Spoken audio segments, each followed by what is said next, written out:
সমগ্র পৃথিবী তো কিছুই না, সমগ্র সৌরজগতের, মহাশূন্যের, মহাবিশ্বের যত রহস্য এই সূরার মধ্যে আল্লাহ পাক দিয়ে দিয়েছেন। ভ্রূণতত্ত্ব বলা হয় এই যে সন্তান জন্মগ্রহণ করা না করা, কেন করে না, কিভাবে করে, এর প্রক্রিয়া কি, এই সব প্রসেসিং যে বিদ্যার মধ্যে এটাকে বলা হয় ভ্রূণতত্ত্ব, অর্থাৎ মানুষ জন্মগ্রহণ করার সম্পর্কে।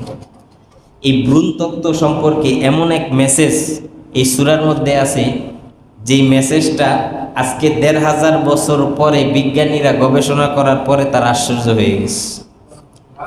অথচ এই থিওরি আরো ১৫০০ বছর আগেই আল্লাহ পাক কোরআনে পাকের মধ্যে নাজিল করে দিচ্ছেন। অর্থাৎ আজকের তাফসিরটা হচ্ছে সম্পূর্ণ বিজ্ঞান নির্ভর তাফসির, সায়েন্টিফিক তাফসির। এর মধ্যে যারা বিজ্ঞানের ছাত্র বা বিজ্ঞান সম্পর্কে বুঝে তাদের জন্য আজকের তাফসিরটা খুবই ইন্টারেস্টিং হবে এবং তারা এটা খুব ভালোভাবে বোধগম্য করতে পারবে। তারপরও আমাকে আল্লাহ পাক যতটুকু তৌফিক দান করেন, আমি আমার ভাষায় সহজ করে বোঝানোর চেষ্টা করব। আল্লাহ পাক যেন আমাদের সবাইকে বোঝার তৌফিক দান করেন। এর মাধ্যমে আমরা আল্লাহর কুদরত বুঝতে পারব। তো আর সময় নষ্ট না করে আমরা সরাসরি আজকে তাফসির শুরু করছি। তাহলে আজকে যে সূরার তাফসির শুনবো, এই সূরার নাম হচ্ছে সূরা তারিক। আল্লাহ রাব্বুল আলামিন সর্বপ্রথম শপথ করলেন আকাশের এবং তারকারাজির শপথ করলেন কেন? আল্লাহ রাব্বুল আলামিনের যত নিদর্শন আছে, যত কুদরত আছে, সব কুদরতের মধ্যে, নিদর্শনের মধ্যে অন্যতম নিদর্শন হইল এই আকাশের তারা। আমরা তো মনে করি এই তারাগুলি এমনি আকাশে জ্বলতেছে। আল্লাহ রাব্বুল আলামিন কেন আকাশে এই তারাগুলি দিলেন, এই প্রশ্নের জবাব আল্লাহ পাক নিজেই কোরআনে কারীমের মধ্যে দিয়ে দিয়েছেন।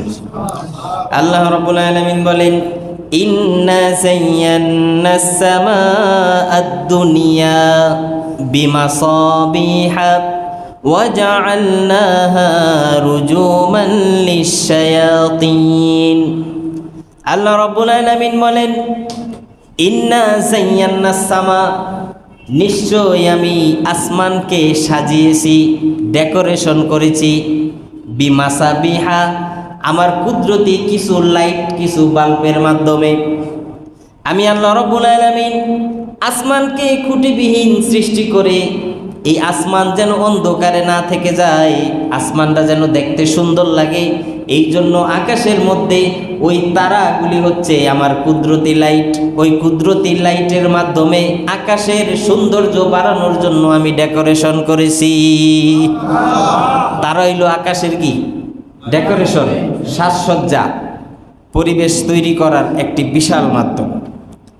আল্লাহ রাব্বুল আলামিন তারকারাজি সৃষ্টি করলেন আকাশের সৌন্দর্য বৃদ্ধি করার জন্য এবং সেগুলোকে দিলেন আকাশের লাইট হিসাবে। এই তারকারাজি শুধুমাত্র আলো নয়, অত্যন্ত পাওয়ারফুল। মুফাসসিরিন ইকরাম লিখেছেন, আল্লাহ রাব্বুল আলামিন এই তারাগুলি এত পাওয়ারফুল দিয়েছেন, আমরা দেখি সূর্য অনেক বড়, তারাগুলি দেখি খুব ক্ষুদ্র ক্ষুদ্র, ছোট ছোট। এই মহাশূন্যের মধ্যে, মহাবিশ্বের মধ্যে কি আছে একমাত্র আল্লাহ রাব্বুল আলামিন ছাড়া পৃথিবীর কেউ জানে না, আর জানতেও পারবে না। আল্লাহ রাব্বুল আলামিন কোরআনে কারীমের মধ্যে বলেন, সেই কাফের মুশরিকরা তারা কি দেখে না, এই আসমান জমিন যা কিছু সব ছিল ছোট্ট এক জায়গার মধ্যে একত্রিত। সূরা আম্বিয়ার ৩০ নম্বর আয়াত আল্লাহ রাব্বুল আলামিন বলেন, আসমান জমিন যা কিছু আছে সব এক জায়গায় একত্রিত ছিল। ফাফাতাহনাহা, অতএব আমি এগুলোকে বিস্তৃত করেছি। ঊনবিংশ শতাব্দীর বিজ্ঞানীরা গবেষণা করে তারা দেখতে পাইল পৃথিবী কিভাবে সৃষ্টি হয়। তারা গবেষণা করে পেল এই সমগ্র আসমান জমিন সব কিছু ছিল একটা বিন্দু, এক জায়গার মধ্যে। একদিন হঠাৎ করে এখানে একটি বিশাল বিস্ফোরণ হয়। এই বিস্ফোরণের মাধ্যমে আস্তে আস্তে এটা প্রশস্ত হইতে থাকে, বড় হইতে থাকে, বড় হতে হতে ছড়াতে ছড়াতে এইভাবে জমিন সৃষ্টি হয়, তারপরে আসমান সৃষ্টি হয়। বিজ্ঞানের ভাষায় বলা হয় এটাকে বিগ ব্যাং থিওরি। কি theory? Big bang theory.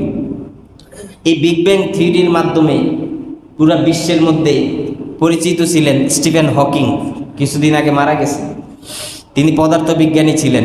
Wheel চেয়ারে বসে বসে সারা পৃথিবী কাঁপাইছে, হাত পাও হাঁটা চলা করতে পারতো না, হুইল চেয়ারে বসা ছিল। এই হুইল চেয়ারে বসা থেকে সারা পৃথিবী কাঁপাইছে। তার নাম স্টিফেন হকিং, অনেক বড় পদার্থবিজ্ঞানী। সে এই থিওরি আবিষ্কার করছে, বিগ ব্যাং থিওরি। পৃথিবী সব ছিল একটা বিন্দুর মধ্যে, একদম একটা জায়গায়, ছোট্ট একটা সুয়ের মাথার মধ্যে যেমন এরকম একটা বিন্দু। হঠাৎ করে এখানে একদিন বিস্ফোরণ হয়, এরপরে আস্তে আস্তে সরাইতে সরাইতে জমিন আসমান সব কিছু সৃষ্টি হয়। এই ১৫০০ বছর পরে বিজ্ঞানীরা যে তথ্য আবিষ্কার করলো, ১৫০০ বছর আগেই কোরআনে পাকের মধ্যে আল্লাহ পাক এই থিওরি আগেই দিয়ে দিয়েছেন। সূরা আম্বিয়ার ৩০ নম্বর আয়াতে আল্লাহ রাব্বুল আলামিন আসমান, জমিন এবং সমগ্র পৃথিবী সৃষ্টির রহস্য আল্লাহ পাক ফাঁস করলেন। আল্লাহ রাব্বুল আলামিন বলেন, কাফের মুশরিকরা কি দেখে না এই সমগ্র জমিন ছিল এক জায়গায় একত্রিত, আমি আল্লাহ রাব্বুল আলামিন এটাকে বিস্তৃত করেছি।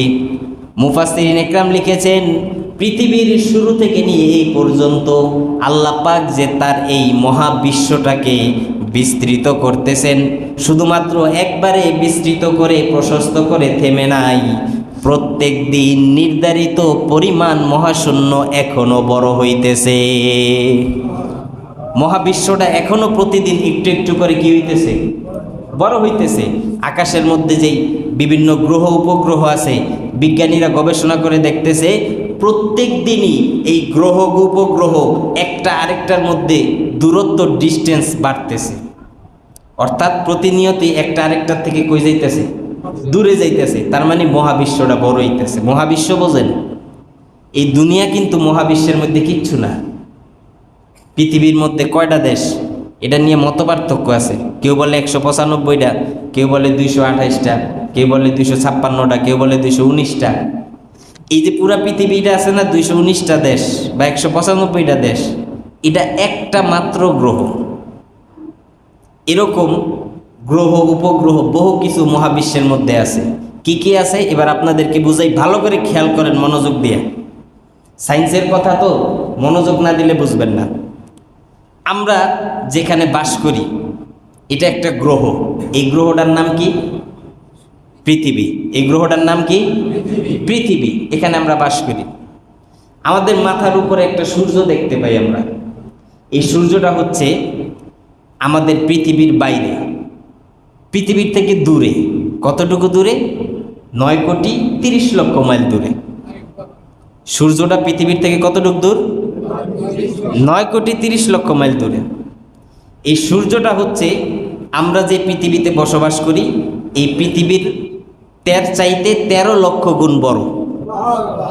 অর্থাৎ এই 13 লক্ষ পৃথিবী একসাথে করলে যা হবে, ওই একটা সূর্যের বড়ত্ব এতটুকু। অর্থাৎ আমরা যে পৃথিবীতে বাস করি, 228টা রাষ্ট্র, এই 228টা রাষ্ট্র যেই পৃথিবীতে আছে, এরকম 13 লক্ষ পৃথিবী সূর্যের মধ্যে ঢুকিয়ে দেওয়া যাবে।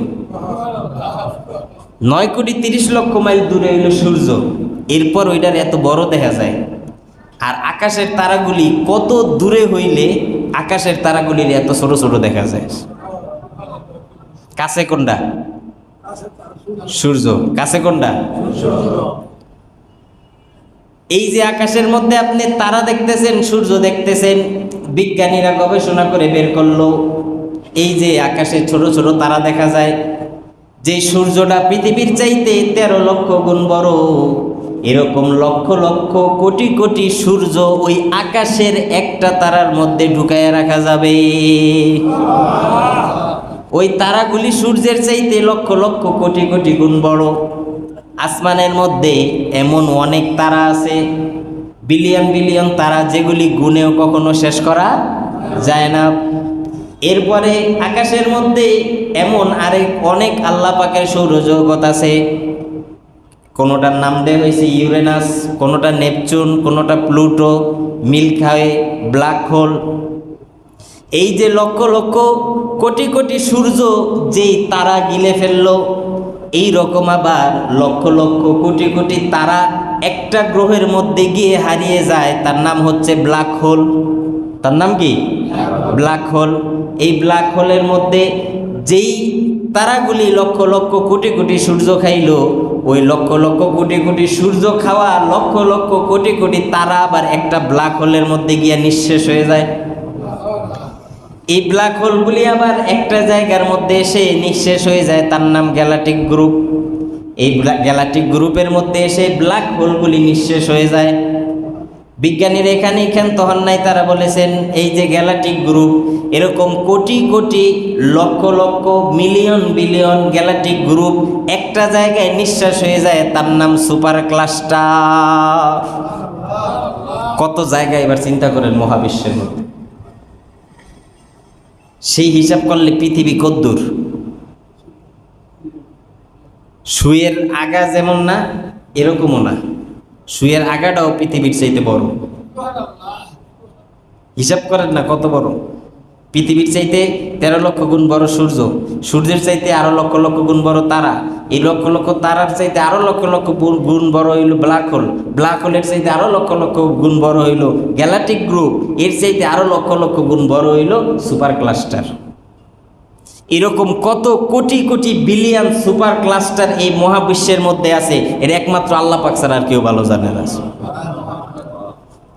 আমাদের পৃথিবীর কাছাকাছি একটা যে গ্রহ পাওয়া গেছে, সেই গ্রহ হচ্ছে বৃহস্পতি, মঙ্গল, এগুলি হচ্ছে আমাদের পৃথিবীর কাছাকাছি, চাঁদ, সূর্য। আর আমাদের পৃথিবীর কাছাকাছি যে একটা ব্ল্যাক হোল পাওয়া গেছে, সেই ব্ল্যাক হোল হচ্ছে পৃথিবীর চাইতে 7 কোটি আলোকবর্ষ দূরে। 7 কোটি আলোকবর্ষটা মনে হয় বুঝেন নাই, আমি বুঝিয়ে দিতেছি। আলোর গতি প্রতি সেকেন্ডে 1,86,000 মাইল।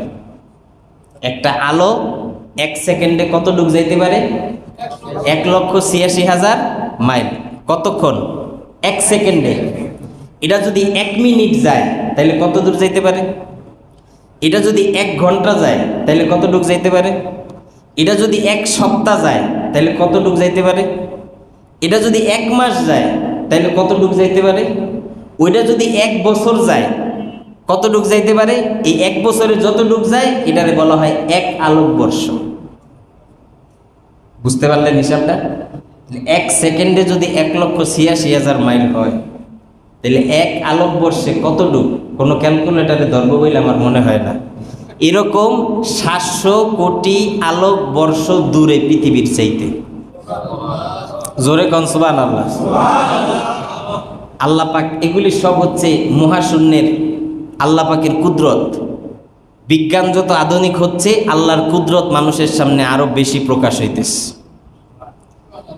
প্রিয় ভাইরা আমার, আল্লাহ রাব্বুল আলামিন এই তারকার মাধ্যমে আরো অনেক খেদমত রাখছেন।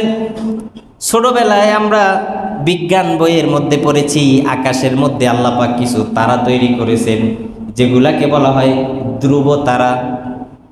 6 দিকে থাকে 6টা তারা, মাঝখানে একটা, মোট 7টা। এটাকে বলা হয় কি? ধ্রুব তারা।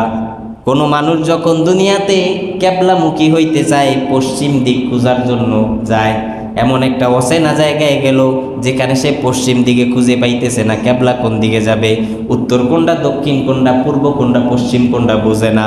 এই বিষয়গুলি পৃথিবীর যে কোনো জায়গায় যেন বুঝতে পারে, এই জন্য আল্লাহ রাব্বুল আলামিন আসমানের উপর একটা মিটার সৃষ্টি করে দিয়েছেন। পৃথিবীর যে কোনো প্রান্ত থেকে আপনি ওই ধ্রুব তারার দিকে লক্ষ্য করবেন, 7টা তারা একসাথে থাকবে, মাঝখানে একটা বড় তারা থাকবে। ওই তারাটা হচ্ছে পশ্চিম দিকে, ওই তারাটার দিকে মুখ করলে ডান দিকে উত্তর, বাম দিকে দক্ষিণ, সামনে পশ্চিম, পিছনে পূর্ব। আল্লাহ রাব্বুল আলামিন পৃথিবীর যেই কোনো জায়গা থেকে মানুষ যেন দিক নির্ধারণ করতে পারে, সেই দিক নির্ধারণ করার মিটার আল্লাহ পাক আসমানে ঝুলিয়ে রেখেছে। তারার মধ্যে কত রহস্য! আল্লাহ রাব্বুল আলামিন বলেন, আকাশের চাঁদ সম্পর্কে মানুষ জিজ্ঞাসা করবেন। কোরআনে কারীমের মধ্যে আল্লাহ পাক বলেন, ইয়াসআলুনাকা আনিল আহিল্লাহ কুল হিয়া মাওয়াকিতু লিন-নাসি ওয়াল হজ। হে নবী, কাফেররা আপনাকে জিজ্ঞেস করবে আল্লাহ রাব্বুল আলামিন আসমানে চাঁদ কেন ঝুলায় রাখলেন, আল্লাহ পাক চাঁদ কেন সৃষ্টি করেছেন, চাঁদ সৃষ্টি না করলে কি হইতো, এই চাঁদ মানুষের কি কাজে আসে, মানুষ আপনাকে প্রশ্ন করতে পারে। হে নবী আমার, আপনি তাদেরকে উত্তর দিয়ে দেন, কুল হিয়া মাওয়াকিতু লিন্নাসি ওয়াল হজ। আল্লাহ রাব্বুল আলামিন এই চাঁদকে সমগ্র পৃথিবীর মানুষের ক্যালেন্ডার হিসাবে আসমানে ঝুলিয়ে রেখেছে। চাঁদ হইল পৃথিবীর কি ক্যালেন্ডার, অর্থাৎ কবে কত তারিখ এটা চাঁদ দেখলেই বোঝা যায়। প্রথম মাসের 1 তারিখ যেদিন থাকে চাঁদটা সেদিন থাকে একদম চিকন। রমজান মাসে রোজার প্রথম দিন সবাই চাঁদ দেখার জন্য আকাশের দিকে তাকায়, ওই দিন দেখবেন চাঁদটা থাকে একদম চিকন। রমজান মাস শেষ হয়ে গেলে ঈদের জন্য মানুষ যখন চাঁদ দেখতে ওঠে, বাঁকা একদম চিকন একটা চাঁদ থাকে, পরিপূর্ণ না অর্ধেক, আবার থাকে চিকন। যতই দিন যায় এটা আস্তে আস্তে বড় হইতে থাকে। পরের দিন আরেকটু বড় হয়, এর পরের দিন আরেকটু বড় হয়, এর পরের দিন আরেকটু বড় হয়। এইভাবে হতে হতে 14 তারিখে পরিপূর্ণ চাঁদটা পূর্ণতা পায়। ওই দিনকে বলা হয় পূর্ণিমার রাত। কি বলা হয়? পূর্ণিমার রাত। ওই দিন চাঁদের আলো থাকে সবচাইতে বেশি। যেদিন দেখবেন এরকম বেশি মনে করবেন 14 তারিখ, এরপরে আবার একটু একটু করে কমতে থাকে। 15 তারিখে একটু কমে, 16 তারিখে আর একটু কমে, 17 তারিখে আর একটু কমে। এভাবে কমতে কমতে মাসটা যখন শেষ হয়, চাঁদেরও আলো আস্তে আস্তে কমতে কমতে নিচের দিকে আসে। আবার যখন নতুন মাস শুরু হয়, নতুন করে আবার চিকন করে চাঁদটা আকাশে ওঠে। আল্লাহ রাব্বুল আলামিন বলেন, এই যে প্রত্যেক দিনের হিসাব যেন রাখতে পারো, এই জন্য আমি আল্লাহ রাব্বুল আলামিন যেদিন থেকে দুনিয়া সৃষ্টি করেছি সেদিন থেকেই তোমাদের দুনিয়ার মানুষের ক্যালেন্ডার আমি আসমানে ঝুলিয়ে দিয়েছি। চাঁদ হইল মানুষের কি ক্যালেন্ডার, বিশ্ববাসীর। এরকম আল্লাহ রাব্বুল আলামিনের অনেক কুদরতের কথা এই তারকারাজির মধ্যে আছে। অনেক সময় আকাশের দিকে তাকাইলে দেখবেন হঠাৎ করে একটা তারা এক জায়গা থেকে আরেক জায়গায় দৌড় দিয়ে যায়। আবার দেখবেন বিভিন্ন সময় তারা আসমান থেকে খসে নিচের দিকে পড়ে যায়।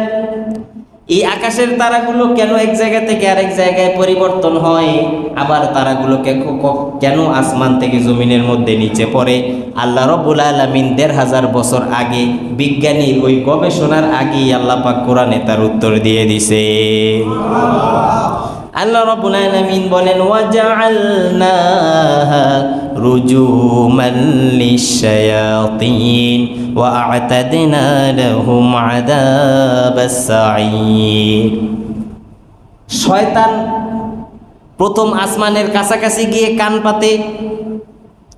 আকাশের মধ্যে ফেরেশতারা কি কথা বলা বলি করতেছে এটা শোনার জন্য প্রথম আসমানের সামনে গিয়ে শয়তান কান পাতে। ফেরেশতাদের ওই কথাগুলি শোনার পর জমিনের মধ্যে শয়তান এসে তার কাজগুলি শয়তানি শুরু করে দেয়। চেলাবেলার কাছে খবর পৌঁছায় দেয়, আসমানের মধ্যে ফেরেশতারা এই এই কথা বলছে, আল্লাহর পক্ষ থেকে এখন এইটা নাজিল হইতেছে, ওইটা নাজিল হইতেছে। এই বিষয়গুলি মানুষের কাছে পৌঁছানো আটকাইতে হবে। এই জন্য শয়তান প্রথম আসমানের কাছাকাছি গিয়ে ফেরেশতাদের কথা শুনে আল্লাহ রাব্বুল আলামিন ফেরেশতাদেরকে অর্ডার দিলেন, যখনই কোনো শয়তান আসমানের কাছে আসবে তারাগুলি নিয়ে তাদের চেহারার মধ্যে মারবা। আল্লাহ রাব্বুল আলামিন ওই আকাশের তারাগুলিকে অ্যাটম বোম হিসেবে ফেরেশতাদের হাতে তুলে দিয়েছে। শয়তান যখন আসমানের কাছাকাছি যায় তাদেরকে রুখতে দেওয়ার জন্য, প্রতিরোধ করার জন্য এই আকাশের তারাগুলিকে অ্যাটম বোম হিসেবে ফেরেশতারা ব্যবহার করে। কি হিসাবে ব্যবহার হয়? Atom bomb. যখন ফেরেশতারা তারা নিক্ষেপ করে তখনই দেখা যায় একটা আরেকটা দৌড় দিয়ে দিকে গেল। আর যেই তারা ফেরেশতাদের গায়ে লাগে, এই শয়তানের গায়ে লাগে, ওইটা খসে নিচে পড়ে যায়। এখন চিন্তা করেন, এত বড় তারা আকাশ থেকে খসে যখন নিচে পড়ে, যে তারাটা সূর্যের চাইতেও কোটি কোটি গুণ বড়, এই তারাটা নিচে পড়ে যায় কোন জায়গায়? পৃথিবীর মধ্যে তো পড়লে পৃথিবী ডাইকা যাওয়ার কথা, পুরো পৃথিবী অন্ধকার হয়ে যায়। তাইলে বোঝা গেল আমরা যে আকাশের তারা দেখতেছি আমাদের পৃথিবীর উপরে, আসলে এটা পৃথিবীর উপরে না, এটা পৃথিবীর বাইরে। পৃথিবীর কি বাইরে? এর উপর থেকে যখন পড়তেছে পৃথিবীর বাইরেই পড়তেছে। মহাশূন্যের মধ্যে যত জিনিস আছে আকাশের মধ্যে কোনো জিনিসই থেমে নাই। প্রত্যেকটা জিনিস তার নিজ নিজ কক্ষপথের মধ্যে ঘুরতেছে। চাঁদ যেমন তার একটা রাস্তা আছে, গতিপথ আছে, ওই গতিপথ কক্ষপাত অনুযায়ী চাঁদ ঘুরতে থাকে। সূর্যের একটা কক্ষপাত আছে, ওই কক্ষপাত অনুযায়ী সূর্য ঘুরতে থাকে। আর মহাকাশের মধ্যে যা আছে সব কিছু তার জায়গা অনুযায়ী ঘুরতে থাকে। আল্লাহ রাব্বুল আলামিনের এই কথাগুলি বিজ্ঞানীরা এখন গবেষণা করে বের করছে। আল্লাহ রাব্বুল আলামিন ১৫০০ বছর আগে কোরআনের মধ্যে এই থিওরি দিয়ে দিয়েছেন। আল্লাহ রাব্বুল আলামিন বলেন, লাশ-শামসু ইয়ামবাগি লাহা আন তুদরিকাল কমারা ওয়ালাল লাইলু সাবিকুন নাহার ওয়া কুল্লুন ফি ফালাকিন ইয়াসবাহুন। আল্লাহ রাব্বুল আলামিন বলেন, রাত কখনো দিনকে অতিক্রম করতে পারে না, দিন কখনো রাতকে অতিক্রম করতে পারে না। রাতের মধ্যে কখনো ভুলে দিন ঢুকে যায় না, দিনের মধ্যে কখনো ভুলে রাত ঢুকে যায় না। এমন হয়েছে কখনো? এক লাগারে 24 ঘন্টা রাত ছিল, একটা না 24 ঘন্টা দিন ছিল, এমন হয়? রাতের সময় রাত, দিনের সময়। আল্লাহ পাক বলেন, রাতের মধ্যে দিন প্রবেশ করে না, দিনের মধ্যে রাত প্রবেশ করে না। প্রত্যেকটা জিনিস তার নিজ নিজ কক্ষপথে। মহাশূন্যের মধ্যে আমি যা কিছু সৃষ্টি করেছি প্রত্যেকটা জিনিস তার নিজ নিজ কক্ষপথে ঘূর্ণয়মান। সব তার নিজ নিজ জায়গায় কি ঘুরতেছে। সূর্যের জায়গায় সূর্য ঘুরে, চাঁদের জায়গায় চাঁদ ঘুরে, অন্য অন্য গ্রহ উপগ্রহ, Galaxy, Milky Way, Neptune, Uranus, Pluto, এই বৃহস্পতি, শনি যা আছে সব তার নিজ নিজ কক্ষপথে কি করতেছে? ঘুরতেছে, সব ঘূর্ণয়মান। আল্লাহ রাব্বুল আলামিন সেই তারার শপথ করলেন। এরপরে আল্লাহ রাব্বুল আলামিন বললেন, এই উজ্জ্বল তারার শপথ করে আল্লাহ বললেন, ইন কুল্লু নাফসিন লাম্মা আলাইহা হাফিজ, এমন কোনো মানুষ নাই যার পিছনে আমার কোনো না কোনো হেফাজতকারী অবশ্যই নিয়োজিত আছে। প্রত্যেকটা মানুষের পিছনে কি আছে?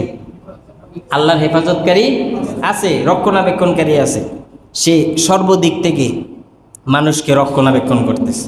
সে যদি বিপদ আপদে পড়ে তার থেকেও হেফাজত করে, আবার সে যা যা করতেছে সেগুলোও রেকর্ড করতেছে। সেগুলোও কি রেকর্ড করতেছে। অর্থাৎ মানুষের কোনো কাজই লুকানোর কোনো সুযোগ নাই।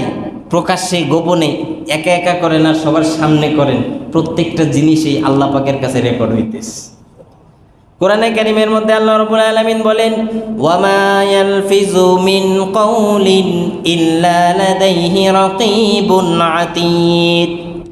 নিশ্চয়ই আল্লাহ রাব্বুল আলামিন প্রত্যেকটা মানুষের পিছনে একজন সংরক্ষণকারী আল্লাহ পাক সেট করে দিয়েছেন। এমন কোনো কথা তার মুখ দিয়ে বের হয় না যে কথা আমার আল্লাহ রাব্বুল আলামিনের দরবারে রেকর্ড করা হয় নাই। প্রত্যেকটা কথা আল্লাহর দরবারে রেকর্ড হইতেছে, প্রত্যেকটা কাজ আপনার আল্লাহর দরবারে রেকর্ড হচ্ছে। হাসরের ময়দানে দাঁড়িয়ে যদি আপনি অস্বীকার করেন, ফেরেশতারা আপনার নামে গুনাহ লিখে দিছে, আপনি হাসরের ময়দানে দাঁড়ায় অস্বীকার করবেন আল্লাহ এগুলো আমি করি নাই। করবো না মানুষে? বাটপার তো আল্লাহর লগে বাটপারির চেষ্টা করবে, নবীর লগে বাটপারি করবো হাসরের ময়দানে, আল্লাহর লগে বাটপারি করে দেখবো যে বাঁচা যায় কিনা, একটু চেষ্টা করে দেখি না কি হয়। মানুষ যখন এইভাবে অস্বীকার করবে, আল্লাহ রাব্বুল আলামিন তার প্রত্যেকটা রেকর্ডগুলিকে তার সামনে এমনভাবে তুলে ধরবেন। আল্লাহ রাব্বুল আলামিন বলেন, কাফা বিনাফসিকাল ইয়াউমা আলাইকা হাসিবা। এমনভাবে আল্লাহ রাব্বুল আলামিন সব কিছু দেখাবেন, আল্লাহর বিচার করতে হবে না, প্রত্যেকটা মানুষ নিজেই নিজের বিচার করতে পারবে। আল্লাহ বলবেন, আজকে তোর হিসাবের জন্য তুই যথেষ্ট, এবার তুই কতরে জান্নাতে দিব না জাহান্নামে দিব। এমনভাবে সব কিছু রেকর্ড করে আপনার সামনে আল্লাহ পাক উঠিয়ে দিবেন। আল্লাহর বিচার করা লাগবে না, আপনিই বুঝবেন যে আপনি জান্নাতে যাওয়ার উপযুক্ত না জাহান্নামে যাওয়ার উপযুক্ত। পরে কেবেন আল্লাহ থাক, আর কিছু বইলা লাভ নেই, বুঝতেই পারছি আমার জাহান্নাম ছাড়া উপায় নেই, আডাদুরি সোজা।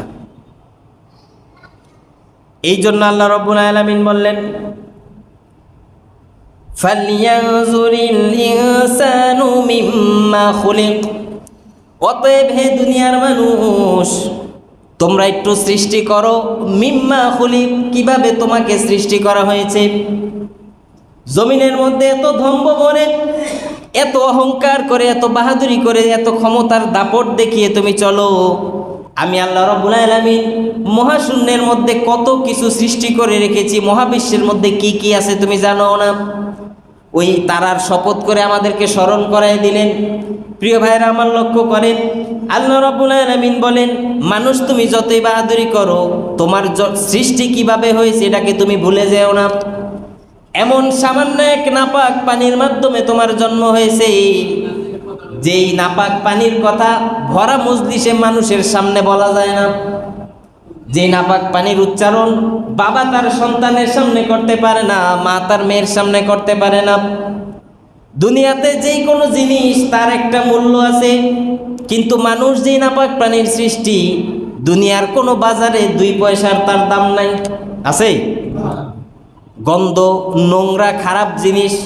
আল্লাহ রাব্বুল আলামিন বলেন, এই যে এত বাহাদুরি করে, এত ক্ষমতা দেখাও, তোমার কি অস্তিত্ব আছে? ওই আমার মহাকাশের দিকে তাকাও। আকাশের উপর আমি যেই সূর্য ঝুলিয়ে রেখেছি, এটা পৃথিবীর চাইতে 13 লক্ষ গুণ বড়। অর্থাৎ এই 13 লক্ষ পৃথিবী একসাথে করলে যা হয়, ওই একটা সূর্য তার চাইতে আরো বেশি বড়। এই 13 লক্ষ পৃথিবীর সমান সূর্যটা, তার হিসাব করলে দুনিয়াটা কতটুক? এবার চিন্তা করেন, দুনিয়াটা যতটুক, এর মধ্যে 228টা রাষ্ট্র যদি থাকে, এই পুরা পৃথিবীর মধ্যে বাংলাদেশের অবস্থান কতটুক? পৃথিবীর মধ্যে বাংলাদেশ কতটুক দেখা যাইব? ধরেন এতটুক, একটা সরষা দানার মতো। এখন সরষা দানার মতো যদি বাংলাদেশটা হয়, এই বাংলাদেশের মধ্যে 64টা জেলা।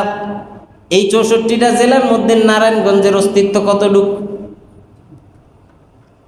এর চাইতেও ছোট যদি নারায়ণগঞ্জ হয়, পুরা নারায়ণগঞ্জ তো আপনার একলা না, এর মধ্যে অনেকগুলি থানা আছে।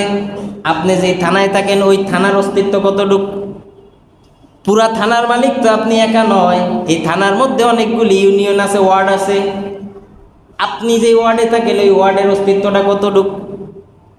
পুরা ওয়ার্ডের মালিক তো আপনি একা নয়, ওয়ার্ডের মধ্যে অনেকগুলি মহল্লা আছে, এলাকা আছে। আপনি যে এলাকায় থাকেন, তার অবস্থান কতটুক? পুরা মহল্লায়, পুরা এলাকার মালিক তো আপনি একা নয়, এই এলাকার মধ্যে অনেক বাড়ি আছে, ঘর আছে। আপনি যেই বাড়ির মধ্যে থাকেন, ওই বাড়ির অবস্থান কতটুক?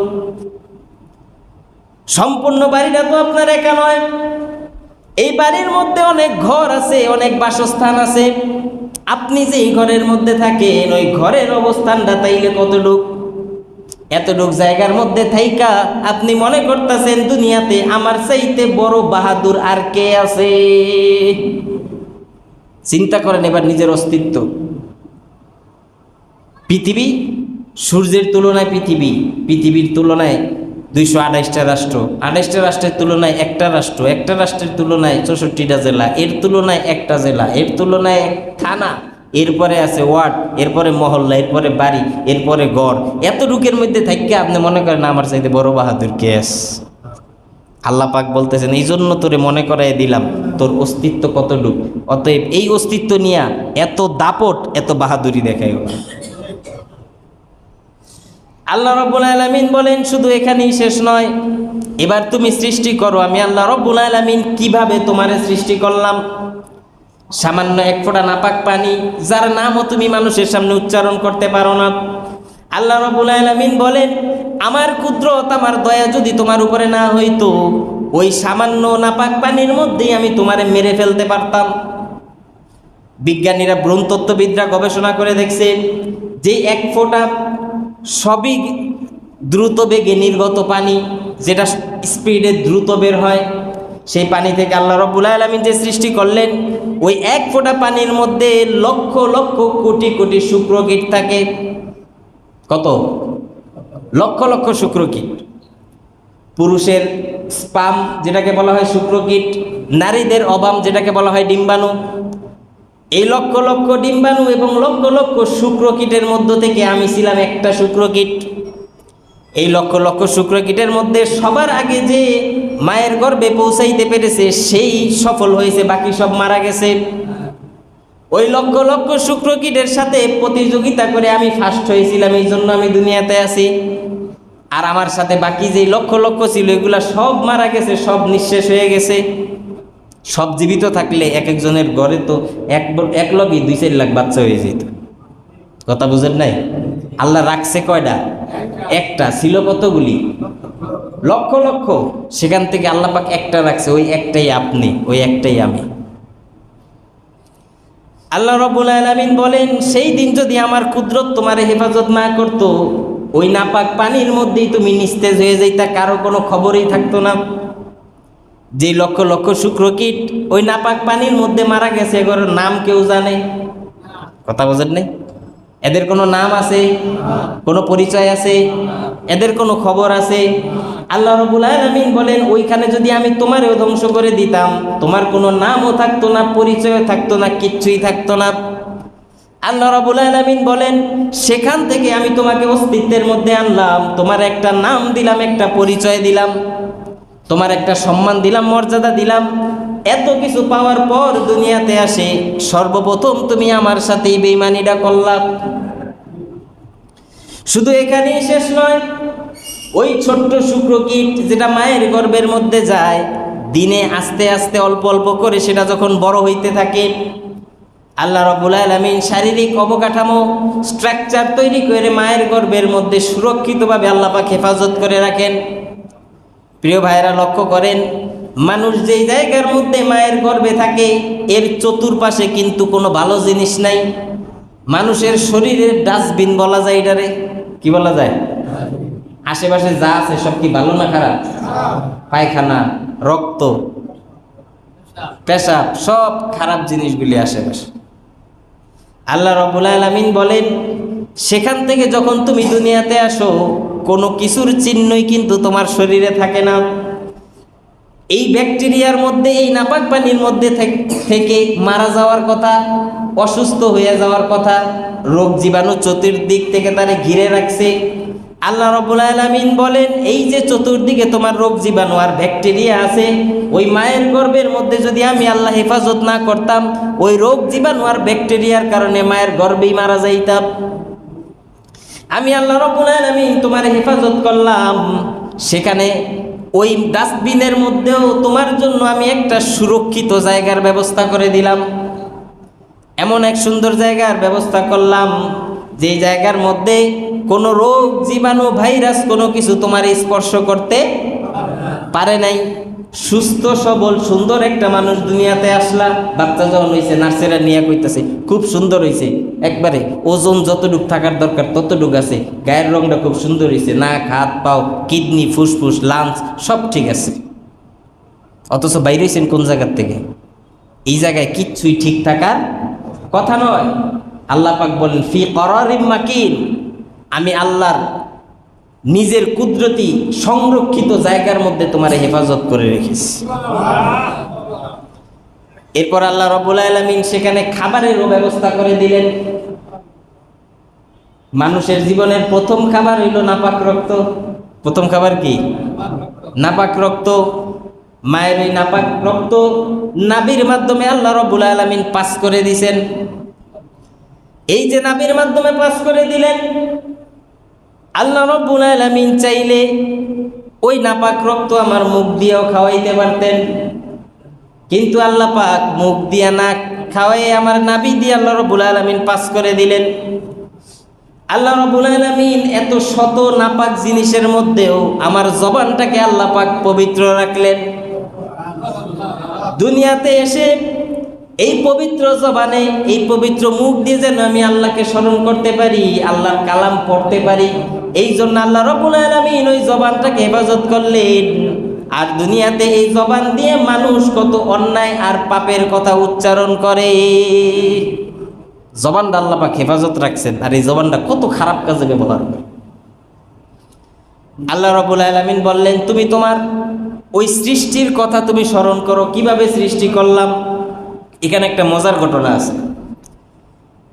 ফ্রান্সের বড় একজন সার্জন, সে ছিল খ্রিস্টান। খ্রিস্টান থেকে সে মুসলমান হয়েছে, তার নাম ডক্টর মরিস বুকাইলি। খ্রিস্টান থেকে কি হয়েছে? মুসলমান। সেই মুসলমানের ইতিহাস আবার অন্যরকম। মিশরে গেছিল ফেরাউনের লাশ দেখতে, তো সে তো একজন সার্জন। এই লাশ কিভাবে এত বছর ধরে তাজা থাকে? ফেরাউন মরছে কবে? মুসা আলাইহিস সালামের যুগে। 5,000 বছরের বেশি হয়ে গেছে। এত বছর ধরেই ফেরাউনের লাশটা আল্লাহ পাক হেফাজত করে রাখছেন। কোনো শরীরের একটা অঙ্গ প্রত্যঙ্গ পচেও নেই, গলেও নেই, নষ্ট হয় নাই। মরিস বুকাইলি মিশরে গিয়া ফেরাউনের লাশটা দেখলো, দেখে এটা নিয়ে গবেষণা করলো। সে যেহেতু একজন ডাক্তার, সে বুঝতে পারছে দুনিয়াতে কোনো মেডিসিন দিয়ে এমনি 5,000 বছর কোনো লাশ রাখা সম্ভব না। নিশ্চয়ই এই লাশ কুদরতিভাবে একজন হেফাজত করছেন, তার নাম কি? তারপর তিনি কোরআন নিয়ে যখন গবেষণা করলেন, দেখলেন কোরআনে কারিমের মধ্যে আল্লাহ পাক এই কথা 1,500 বছর আগেই জানাই দিচ্ছেন। আল্লাহ রাব্বুল আলামিন বলেছেন, আল-ইয়াউমা নুনাজ্জিকা বিবাদানিকা লিতাকুনা লিমান খালফাকা আয়া। সূরা হুদের 96 নম্বর আয়াত। আল্লাহ রাব্বুল আলামিন বলেন, ফিরাউনকে যখন ধ্বংস করেন আল্লাহ পাক বলেন, আল-ইয়াউমা নুনাজ্জিকা বিবাদানিকা, তোর শরীরটাকে আমি হেফাজত করে রাখবো, সংরক্ষণ করে রাখবো। লিতাকুনা লিমান খালফাকা আয়া, তোমার পরবর্তীতে যারা দুনিয়াতে আসবে তাদের জন্য নিদর্শন হিসাবে তোমার দেহকে আমি হেফাজত করে রাখবো। তাইলে আল্লাহ রাব্বুল আলামিন ফিরাউনের দেহকে হেফাজত করার যে ওয়াদা 1,500 বছর আগে করছেন, ওই ওয়াদার কারণেই তার শরীরটা এখনো পচেও নেই, গলেও নেই, যেমন ছিল তেমনই আছে। এই দৃশ্য দেখার পর ডক্টর মরিস বুকাইলি সে মুসলমান হয়ে যায়। এরপরে সে 6 মাসের ছুটি নেয়, নিয়ে কোরআনের উপর রিসার্চ করে। রিসার্চ করার পরে অনেক বই লেখে। তার মধ্যে একটা বই আছে ইসলাম অ্যান্ড সায়েন্স, ইসলাম এবং সায়েন্স সম্পর্কে সে একটা বই লিখছে। ওই বইয়ের মধ্যে একটা গল্প আছে। ডক্টর মরিস বুকাইলির একজন বন্ধু ছিল, তার নাম আলী। এই আলী ছিল খ্রিস্টান। তো তারে সে বিয়ে করছে, তার 3টা মেয়ে। তো একদিন ডক্টর মরিস বুকাইলির বাসায় আসছে আলী, মনটা খুব খারাপ। তো আলীকে জিজ্ঞেস করলো, তোমার কারণ কি মন খারাপ হওয়ার? তো সে বলল, খুব বড় ঝামেলায় আছে। কেন? বলে, বিয়ে করছিলাম সন্তানের আশায়, সন্তান তো হইছে, কিন্তু এক নাগারে 3টা মেয়ে হইছে, কোনো ছেলে হয় নাই। এইবার আমার স্ত্রী আবার প্রেগনেন্ট, কিন্তু আবারও আলট্রাসাউন্ড করে পরীক্ষা করে দেখলাম এইবারও মেয়েই হইতেছে। এই জন্য আমার মা কইছে, এই সন্তান ডেলিভারি হওয়ার পরে ঝাড়ু দিয়ে পিঠে আমার বউরে বাড়ির থেকে দেয়। এটা অলক্ষ্য, এটা খালি কি হয়, মেয়ে হয়, কোনো ছেলে হয় না। এই জন্য তার বউ তার ডিভোর্স দিয়ে দিতে বলছে। এই বউ বাড়িতে রাখবে না, কিন্তু সে চায় তার বউরে রাখতে। এখন এই সমস্যার সমাধান কে দিবে? ডক্টর মরিস বুকাইলি বলতেছে, তোমার সমস্যার সমাধান তো 1,500 বছর আগে আল্লাহ পাক কোরআনে দিয়ে দিস। তুমি এটা জানো না? বলে, না, আমি তো এটা নিয়ে গবেষণা করি নাই। সে অনেক বড় ভ্রূণতত্ত্ববিদ ছিল। তখন এই সূরা তারিকের 6 নম্বর আয়াত ডক্টর মরিস বুকাইলি তারে পইরা শুনাইল, খুলিকা মিন মাইন দাফিক, মানুষ সৃষ্টি হয় দ্রুত বেগে নির্গত পানি থেকে, যে পানিটা দ্রুত বেগে বের হয়। আর দ্রুত বেগে এটা শুধু পুরুষের দ্বারা হয়, মহিলার দ্বারা হয়। দ্রুত বেগে পানি বের হয়, এটা কার? পুরুষের, নারীর নয়। কাজেই সন্তান ছেলে হইল না মেয়ে হইল, এতে নারীদের কোনো হাত নাই, সম্পূর্ণ দোষ পুরুষের। সম্পূর্ণ দোষ কার? তাহলে তার স্ত্রীর কোনো দোষ আছে? ঝামেলা সমাধান হয়ে যায় নাই? আর কোনো ভেজাল আছে? কথা বুঝেন নাই মনে হয়। সমাধান হয়ে গেছে না? ভ্রূণতত্ত্ববিদদের ভাষায় পুরুষের নাপাক পানির মধ্যে যে শুক্রকীট থাকে, এটা থাকে 2 ধরনের। একটাকে বলা হয় এক্স, একটাকে বলা হয় ওয়াই। আর নারীদের যে ডিম্বাণু থাকে, এই ডিম্বাণু সব একই রকম থাকে, এর মধ্যে কোনো পরিবর্তন নাই। তো নারীর ডিম্বাণুর মধ্যে যদি পুরুষের ওয়াই ডিম্বাণুটা যুক্ত হয়, তাইলে সেখান থেকে ছেলে হয়। আর যদি পুরুষের এক্স ডিম্বাণুটা যুক্ত হয়, এখান থেকে মেয়ে হয়। তাইলে ছেলে হওয়া মেয়ে হওয়া এটা কার উপরে নির্ভর করে? পুরুষের উপর। কাজেই কারো ঘরে যদি বেশি ছেলে হয়, এটাও ওই মহিলার দোষ না। আর কোনো মহিলার ঘরে যদি বেশি নারী হয়, মেয়ে হয়, ওইটাও ওই মহিলার দোষ না। আমাদের দেশে বা অন্য অন্য সময় আগে গ্রাম অঞ্চলে এই সমস্ত কারণেও অনেকের বউ তালাক দেওয়াইছে, নইলে আরেকটা বিয়ে করেছে। এরকম কথা শোনেন নাই? 5টা 7টা মেয়ে হয়েছে, এই জন্য আরেকটা বিয়ে করেছে। আল্লাহ পাক কি সুন্দরভাবে মানুষের ঘরের ভিতরের সমস্যার সমাধানও আল্লাহ পাক এই কোরআনের মধ্যে উল্লেখ করে দিয়েছে। খুলিকা মিন মাইন দাফিক, তিনটা মাত্র শব্দ। এই তিনটা শব্দের মধ্যে কি আছে গবেষণা করলে আমেরিকার বিজ্ঞানীরা পর্যন্ত মুসলমান হয়ে যেতে বাধ্য। এরপরে আল্লাহ রাব্বুল আলামিন বলেন, ইয়াখরুজু মিন বাইনিস সুলবি ওয়াত তারাইব, যেই নাপাক পানি থেকে আল্লাহ পাক তোমাকে সৃষ্টি করলেন, ওই নাপাক পানিটা বের হয় পিঠের মেরুদণ্ড থেকে এবং বুকের থেকে। আল্লাহ রাব্বুল আলামিন দিলেন পুরুষের মেরুদণ্ড থেকে সেটা উৎপন্ন হয় এবং ওইখান থেকে বের হয়। এইভাবে আস্তে আস্তে সে তার নির্ধারিত জায়গায় গিয়ে পৌঁছায়। আর নারীর বুকের মধ্য থেকে, মায়ের বুকের মধ্য থেকে আল্লাহ রাব্বুল আলামিন বলেন সেখান থেকে নির্গত ওই নাপাক পানি থেকে আমি আল্লাহ রাব্বুল আলামিন তোমাকে সৃষ্টি করেছি। ইন্নাহু আলা রাজিহি লাকাদির, যদি আমি সেই সময় তোমাকে সৃষ্টি করতে পারি, তাহলে তুমি যদি মৃত্যুবরণ করো হাসরের ময়দানে উঠানোর জন্য দ্বিতীয়বার কি আমি তোমারে সৃষ্টি করতে পারবো না? পারবে না? আল্লাহ বলেন তখন যেহেতু পারছি এখনো কি পারবো। কাফেররা তো বিশ্বাস করে না, তারা বলে মরছি শেষ, আখেরাত, বিচার, হাসর, জান্নাত, জাহান্নাম এগুলি আসলে কিছুই নেই। এটি বলে না তারা, এগুলি কিছুই নেই, মরছি মরুম শেষ, মারা গেলে শেষের পরে আর কিছু। যা দেখি নাই তা বিশ্বাস করি না, যা দেখে নাই তা কি করে না, বিশ্বাস করে না। মৌলবীরা এলো মূর্খ, মৌলবীকে তো জ্ঞান নাই, আন্দাজে কোন হালে জান্নাত জাহান্নাম রয়েছে আন্দাজে বিশ্বাস করে বয়ে দিছে। এগুলির কোনো যুক্তি আছে? চোখে না দেখা জিনিসটা বিশ্বাস করি। আমার একদিন বিরাট এক নাস্তিকে ধরছে, খুব তর্ক বিতর্ক করছে আমার সাথে। সে বলছে যেই জিনিস নিজের চোখে আমি না দেখি ওই জিনিস আমি বিশ্বাস করি না। আল্লাহরে যেহেতু সে দেখে না এই জন্য আল্লাহরে বিশ্বাস করে। সে বলল আল্লাহ যদি থাকে তাহলে বান্দার সামনে দেখা করতে সমস্যা কি?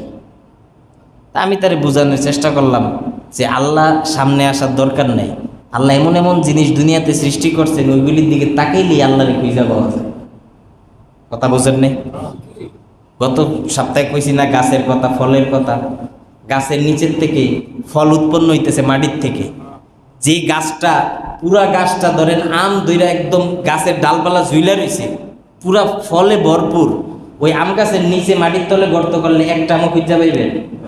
কথা বোঝেন নাই? তো এগুলি মাটির থেকেই তো বের হইছে। কোন রাস্তা দিয়ে বেরোইলো, কেমনে গেল, কোথায় এত গ্রান আইলো, এত মজা হইলো, টক হইলো, সাদা হইলো, তাইলে বোঝা যায় এগুলি এমনে এমনে হয় নাই, এর পিছনে একজন কারিগর আছে, তার নাম কি? এইভাবে দুনিয়ার সব জিনিস আপনি দেখতে পারেন, ওগুলি চিন্তা করলেই বোঝা যায় যে আল্লাহ আছে। আল্লাহরে দেখার দরকার নেই। এরপরে হ্যাঁ কয় যে না, যেটা না দেখে এটা বিশ্বাস করি। কেমনে বিশ্বাস করাই? শেষে দিয়ে কইলাম যে আপনার বাপকে? কয় আমার বাপ অমুক। নাম কি? অমুক। আমি কইলাম এই লোকই যে আপনার বাপ, এটা আপনি দেখছেন? এখন কেউ কেউ জানে যে তার বাপকে? এটা কেউ দেখছে? মায়ে যারে বাপ কইছে এরে বাপ ডাকছে, সে তো নিজে দেখে নাই যে কে তার বাপ। দেখছে? দেখা সম্ভব? কিন্তু বাপ তো বিশ্বাস করছে, করে নাই? তো না দেখেও বাপের যদি বাপ বিশ্বাস করতে পারো, না দেখে আল্লাহরে কেন বিশ্বাস করতে পারবো না? সুবহানাল্লাহ বললেন না? শেষ, আর কুলায় নাই। এই প্রশ্নের উত্তর দিব কি? কে দেখছে যে অমুকে আমার বাপ? কোন সন্তান এটা জানে? মা যারে বাপ ডাকতে বলছে আরে বাপ ডাকতেছে। তো তুমি এত বড় বিজ্ঞানী, 2-4 পাতা বই পইরা তুমি কইতাছো আমি যা না দেখি তা বিশ্বাস করি না, তো ওই বেটারে বাপ ডাকো কেমনে? কথা বুঝেন নাই? 2-4 পাতা বই পইরা ডক্টরেট একটা ডিগ্রি লাগাইয়া কয় দেয়ার ইজ নো গড, আল্লাহ বলতে দুনিয়াতে কিচ্ছু নেই। এর মতো বেকুব দুনিয়াতে আর কেউ আছে? এই জন্য আল্লাহ রাব্বুল আলামিন তার অস্তিত্বের পরিচয় দেওয়ার জন্য কোরআনে কারীমের মধ্যে আল্লাহ পাক দফায় দফায় আমাদেরকে স্মরণ করিয়ে দিলেন, আল্লাহ বলতে যিনি আছেন তিনি কিন্তু সব সময় তোমাদের উপর সব বিষয়ের পর্যবেক্ষণ করে। প্রত্যেকটা কথা, প্রতিটি কাজ আল্লাহ রাব্বুল আলামিন তোমাদের হেফাজত করে রাখতেছেন। ইয়াউমা তুবলাস সারাইর, যেই দিন ওই বিষয়গুলা আল্লাহ রাব্বুল আলামিন তোমাদের সামনে উপস্থাপন করবেন। ওই দিন কিন্তু কোনো জিনিসকেই বাঁচাইতে পারবা না, কোনো কুদরত, কোনো ক্ষমতা, কোনো কিছুই কাজে আসবে না। ইন্নাহু লাকাউলুন ফাসল, এটা হচ্ছে আল্লাহর চূড়ান্ত সিদ্ধান্তের কথা। ওয়ামা হুয়া বিলহাজ, এই কথার মধ্যে কোনো হাসি ঠাট্টা মস্কারার কথা নয়। কোরআনে যা বলা হয়েছে আল্লাহ পাকের সিদ্ধান্ত। অতএব যারা মুমিন 100% ইমানের সাথে আল্লাহর কথাগুলি বিশ্বাস করে নিতে হবে। এরপরে আল্লাহ রাব্বুল আলামিন তার রাসূলকে বললেন, ওগো রাসূল আমার, কাফেরেরা আপনাকে প্রতিহত করার জন্য, আপনাকে বাধা দেওয়ার জন্য হাজারো কৌশল টেকনিক তারা অবলম্বন করে। ইন্নাহুম ইয়াকিদুনা কাইদা, তারা বিভিন্ন টেকনিক কৌশল অবলম্বন করে আপনাকে বিপদে ফেলানোর জন্য। ওগো রাসূল আমার, টেকনিক শুধু তারা জানে না, ও আকিদু কাইদা, আমি আল্লাহ রাব্বুল আলামিনের কাছেও কিন্তু টেকনিক আছে। এরা টেকনিক যেখান থেকে শেষ করে, আমি আল্লাহর টেকনিক ওইখান থেকে শুরু হয়। তাদের কাছে আছে সামান্য কিছু টেকনিক, আর আসমান জমিনের সকল টেকনিকের ভান্ডার আমি আল্লাহর কাছে। অতএব তাদেরকে আপনি সুযোগ দেন, তারা যা করতে চায় তাদেরকে আপনি করতে দেন। তারা আপনার বিরুদ্ধে যে চক্রান্ত করবে, ওই চক্রান্তগুলিকে উল্টিয়ে আমি তাদের বিরুদ্ধে ব্যবহার করব। নবুয়তের 4th বছরে 5ম বছরে হজের সময় ঘনিয়ে আসলো। সমগ্র পৃথিবীর মানুষেরা বাইতুল্লাহ শরীফকে জিয়ারত করার জন্য তারা আসতেছে। নবীজি সাল্লাল্লাহু আলাইহি সাল্লামও তখন বাইতুল্লাহে উপস্থিত আছেন, কাবার সামনে। আবু জাহেল জনবল নিয়ে বুদ্ধি করা শুরু করলো, ষড়যন্ত্র শুরু করলো। তারা বলতে লাগলো, মুহাম্মদের যেই চেহারা আর তার মুখের যেই ভাষা, তার মুখের যেই কথা, বিদেশি মানুষরা মুহাম্মদের চেহারার দিকে তাকাইলেই মুসলমান হয়ে যাবে, তার কথাগুলি শুনলেই মুসলমান হয়ে যাবে। এতদিন তো সে আমাদের দেশের মানুষের মাথা খারাপ করছে, এখন বাইরের দেশ থেকে বিভিন্ন দেশের মানুষ এই ঘরে হজের জন্য আসতেছে। হজের জন্য যায় না সৌদি সব দেশের মানুষ? আবু জাহেল বলতেছে, সব দেশের লোক আসতেছে, যদি কেউ তার সামনে যায়, তার কথা শুনে চেহারার দিকে তাকায়, কন্ট্রোল করতে পারবে না, তার ফাঁদে আটকে যাবে। এতদিন তো আমাদের দেশের মানুষ বিপদে পড়ছে, এখন বাইরের মানুষও সে মুসলমান বানায় ফেলবে। অতএব তোমরা মক্কার প্রত্যেকটি রাস্তায় রাস্তায় পাহারা দাও, বাহিরের কোনো লোক যেন মুহাম্মদের সাথে ভুলেও দেখা করতে না পারে। এখন মনে রাখেন, এই মিরপাড়ায় আসার জন্য রাস্তা কতগুলি। এই গাড়ি দিয়ে এক রাস্তা, ওই স্টানের এক রাস্তা, বাগপাড়া দিয়ে এক রাস্তা, বাজারের ভিতরে দিয়ে একটা, অনেক রাস্তা না? এখন কি করব? এবার আবু জাহেল মক্কার বড় বড় নেতাদেরকে এক একজনকে এক এক রাস্তায় সেট করে দিল। বাইতুল্লাহ শরীফে ঢুকার যেই 4টি রাস্তা ওই সময় ছিল, 4টা রাস্তার মধ্যে বড় বড় 4 জন নেতা দিল। এক রাস্তায় আবু জাহেল নিজে দাঁড়াইলো, আরেক রাস্তায় উতবা দাঁড়াইলো, আরেক রাস্তায় সাইবা দাঁড়াইলো, ওয়ালিদ ইবনে মুগিরা দাঁড়াইলো। বড় বড় নেতা যা আছে সব রাস্তার মধ্যে বিভিন্ন জায়গায় ওই পুলিশ যেভাবে টোল বসায়, পুলিশ টোলের মতো চেকপোস্ট বসাইছে। এবার বাহির থেকে যখন কোনো লোক আসে, তারা ডাক দিয়ে বলে, কোথায় যাও? কয় আল্লাহর ঘর জিয়ারত করার জন্য যাই। আবু জাহেল তার জনবন বলে, ঠিক আছে, আল্লাহর ঘর জিয়ারত করার জন্য যাও, কোনো অসুবিধা নাই। কিন্তু ওই বাইতুল্লাহতে একটা লোক আছে, তার নাম আব্দুল্লাহর ছেলে মুহাম্মদ। এটা পাগল হয়ে গেছে, সে জাদুকর, তার সামনে যে যায় সে তার জাদুতে আক্রান্ত হয়ে যায়। খবরদার, যদি বাঁচতে চাও, ভালো থাকতে চাও, তার সাথে কিন্তু দেখা করবা না, তার কাছে যাবে না। আল্লাহ রসুলকে একা করে দেওয়ার জন্য সব ষড়যন্ত্র চতুর্দিকে তারা করতেছে। আল্লাহ পাক কোরআনের আয়াত নাজিল করলেন, ওগো রসুল আমার, তারা যেই চক্রান্ত ষড়যন্ত্র বুদ্ধি করতেছে, তাদের বুদ্ধি তাদেরকে করতে দেন, আমি আল্লাহর কাছেও কিন্তু বুদ্ধির ভান্ডার আছে।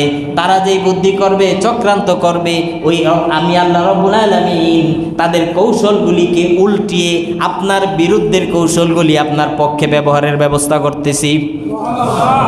এইবার যখন তারা এইভাবে চক্রান্ত করলো, বাহিরের লোকজন চিন্তা করতেছে, পাগলও তো যেমন তেমন পাগল না, পাগল কত বড় হইলে এলাকার বড় বড় নেতারা পাগলের বিরুদ্ধে নেমে গেছে।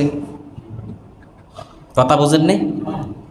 এখন যদি এমপি, মেয়র, এরা যদি রাস্তার মোড়ে দাঁড়ায় দাঁড়ায় কয় যে অমুক জায়গায় যাই নয় একটা পাগল আছে, তাহলে বোঝা যাইব কি পাগলটা যেমন তেমন পাগল। এমপি মন্ত্রী রাস্তায় নেমে গেছে পাগল আটকাইতে, তাহলে বোঝা যায় পাগলটাও যেমন তেমন পাগল না। পাসপোর্ট ভিসা করে যখন এই দেশে এসেছি পাগল না দেখা গেলে আর পোষাইব না। পাসপোর্ট ভিসা করে আইছে না, পাসপোর্ট ভিসা করে আইলাম, যেই পাগল আটকানোর জন্য এমপি মন্ত্রী রাস্তায় নেমা যায়, আবু জাহেল নিজে রাস্তায় নেমা গেছে, আবুল আহাব নিজে রাস্তায় নেমে গেছে, এত বড় বড় মন্ত্রী এমপি নেতা, তাহলে বোঝা যায় পাগলও যেমন তেমন পাগল না। যারা জানতো না এরা জানছে যে মোহাম্মদ বিবি আব্দুল্লাহর ছেলে মোহাম্মদ নামে একটা ছেলে মক্কার মধ্যে আছে। যাদের দেখার কোনো নিয়ত আসিল না, কল্পনাও আসিল না, এখন হেরাও নিয়ত করছে একবার হইলো এটা দেখা যাইতেই হবে। আল ইনসানু হারিসুন ফিমা মুনিয়া, মানুষকে যেই কাজ করতে নিষেধ করে এটা আরো বেশি করে। আজকে পতাকা নামানের ওয়াজ করছি না, নামাজ পড়ে যেই পতাকা লাগাইছে, কথা বোঝেন নাই? আল ইনসানু হারিসুন ফিমা মুনিয়া, যেটা মানা করে এটা বেশি করে। যদি গাঁথনি দেয়, ইটের গাঁথনি, ছোট বলা বেনে দৌড়াদৌড়ি করে তো ধমক দেয়, এটা কিন্তু কাঁচা ধরিস না, পইরা যাইব, ওই গেলি কেবল দেহি তো পরেনি, তো একটা টোকা দিব না। যদি কয় যে এই খাম্বার মধ্যে কারেন্ট আছে, এটা ধরেন না, তো একটু আঙ্গুল দিয়ে হইলো ধৈরা দেখবা আসলে কারেন্ট আছে। তো যেটা মানুষের নিষেধ করে এটা কি বেশি করে। যখন আল্লাহ রসুলকে দেখতে তারা বাধা দিল, এরা মনে মনে নিয়ত করলো যে কোনো ফাঁকে একবার হইলেই আমরা দেখব। হাদিস শরীফের বর্ণনা এসেছে, আল্লাহ রসুল বিশ্ব নবী রহমাতুল্লিল আলামিন বাইতুল্লাহ শরীফের সামনে বসে আছে। আল্লাহ রসুলের নুরানি চেহারা মুবারক থেকে নূরের ঝলকানি বের হয়ে আল্লাহ রসুলের চেহারার নূরে বাইতুল্লাহ শরীফের দেয়াল আলোকিত হয়ে গেছে। লোকগুলি বাইরের থেকে আসতেছে আল্লাহ রসুলকে দেখার জন্য। তারা শুনে এসেছে লোকটা পাগল, পাগলের আকৃতি কেমন থাকে মানুষ তো এটা জানে, কিন্তু আব্দুল্লাহর ওই ছেলে মুহাম্মদের সামনে যখন যায়, পাগলের কোনো বৈশিষ্ট্যই তো তার সাথে মিলে না। পাগলের চেহারাতে এত সুন্দর থাকে না। পাগলের জামার বুদাম উপরেরটা থাকে নিচে, নিচেরটা থাকে উপরে, ডানের থেকে বামে যায়, বামের থেকে ডানে যায়, রাস্তার কাগজ বোতল যা পায় সব এখানে জমা করে, আর কথা বলে এই জায়গার থেকে একটা ওই জায়গার থেকে একটা, কি বলতেছে নিজেও জানে না, মানুষ বুঝবে তো দূরের কথা। কিন্তু এই তো দেখা যায় পাগলের কোনো বৈশিষ্ট্য নাই। এত সুন্দর চেহারা, এত সুন্দর পোশাক, এত সুন্দর জামা, যারে দেখলে যেন মনে হয় আসমানের চাঁদও যেন তার সৌন্দর্যের সামনে ফ্যাকাশে দেখা যায়।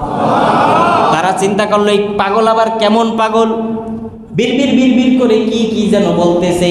দূর থেকে শুধু ঠোঁট নড়তে দেখা যায়, বিড়বিড় আওয়াজ পাওয়া যায়, কথা শোনা যায় না। তারা চিন্তা করলো এত সুন্দর যদি পাগল হয়, পাগলটা কি বলতেছে একটু কথা শুনে আসি। মক্কার কাফেরগুলি যখন, ওই ভিনদেশি অন্যান্য দেশের কাফেররা আল্লাহ রসুলের কথা শোনার জন্য সামনে যখন যায়, গিয়ে শুনে আল্লাহ রসুল তার ওই মোবারক জবান দিয়ে কোরআনে পাকের তেলাওয়াত করতেছে। আল্লাহ রসুলের তেলাওয়াতের ওই মধুর আওয়াজ আর এক একটা কথার যেই দামি, যেই ওজন ওজন দামি দামি কথা, এই মূল্যবান কথাগুলি শোনার সাথে সাথে ওই ভিনদেশি লোকগুলি যারা সামনে এসেছিল সব কালিমা পড়ে নবীজির কাছে মুসলমান হয়ে গেছে। এবার তারা বলল, যেই বড় বড় নেতা দেখলাম রাস্তায় আপনার বিরুদ্ধে তারা ষড়যন্ত্র করতেছে, এই দেশে তো আপনি থাকতে পারবেন না, আমাদের দেশে আপনি চলেন, আমাদের দেশের বড় নেতা আমরা এই দেশে কিছু করতে পারবো না, কিন্তু ওই দেশে গেলে আপনার এই নেতা ওইখানে যাওয়া কিছু করার ক্ষমতা নাই।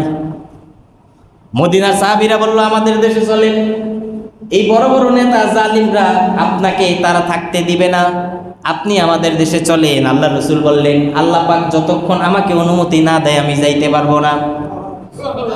তবে তোমরা আমার এই কথাগুলি তোমাদের দেশে গিয়ে প্রচার করে দাও। ওই লোকগুলো যখন হজের থেকে ফিরত গেল, 7-8 জন লোক মুসলমান হয়ে মদিনায় ফিরত গেল। পরবর্তী বছর আসার সময় 80 জন সাথে করে নিয়ে আইছে। 80 জন একসাথে মুসলমান হয়ে গেল। নবীজি মক্কার থেকে কয়েকজন সাহাবী যারা ভালো ভালো কোরআন জানতো তাদেরকে সাথে দিয়ে দিল, তোমরা তাদেরকে নিয়ে যাও, তাদেরকে কোরআন শিখাও, আমার জন্য অপেক্ষা করো, আল্লাহ রাব্বুল আলামিন যখন আমাকে হুকুম করবেন আমি তোমাদের কাছে যাব। এইভাবে নবীজি তাদেরকে অপেক্ষা করাইতে লাগলেন।